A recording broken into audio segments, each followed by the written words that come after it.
Motomelu saate üheks väga tugevaks tugitalaks on motohobi ja kõik see, mida te siin Tartus teete, mida te siin pakute.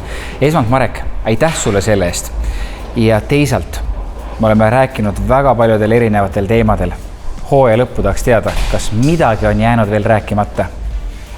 Motohobi on 20 aastat vana ettevõte varsti ja selle 20 aasta jooksul on kindlasti tekkinud asju, mida rääkida, mida me oleme rääkinud ja Motohobi plaanib kindlasti jätkuvalt olla nii põnev ettevõte, et meil oleks ka rääkimist järgmisel ja ülejärgmisel ja üle-ülejärgmisel hooajal.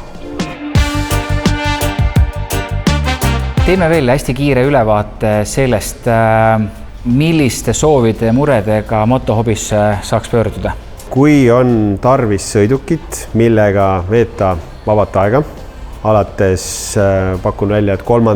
eluaastast lastele leiame me sõiduki, leiame 4-rattalist, leiame neile 2-rattalist, me leiame täiskasvanutele sõidukid, millega fannida. Peaasjalikult ikkagi need sõidukid, millega sõidetakse maastikul vajaduspõhiselt ehk siis töö tegemiseks ja igapäevasteks toimetusteks abivahendina.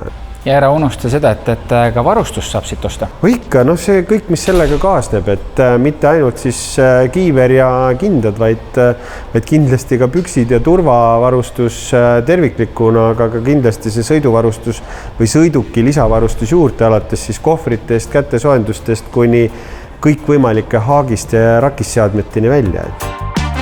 Ja üks asi, millest me ei ole oma saates veel sinuga mitte kunagi rääkinud, et kui sul on töö või lõbusõit tehtud, siis sul on kõht tühi ja sa tahad lõpuks ühe mõnusa keretäie ka veel saada.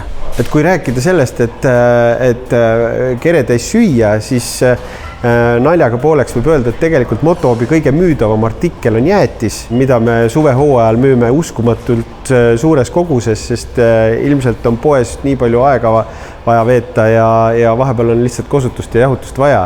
Aga tõsisemalt rääkides, siis tegelikult Motohobi müüb juba väga palju aastaid Kamado tüüpi grille. Meil on endal väga pikaajalised kasutuskogemused, meil on isegi Motohobi õigemini siis CF Moto nimeline barbecue grillmeistrite võistkond. Ma arvan, et me oleme ka selles vallas päris pädevad.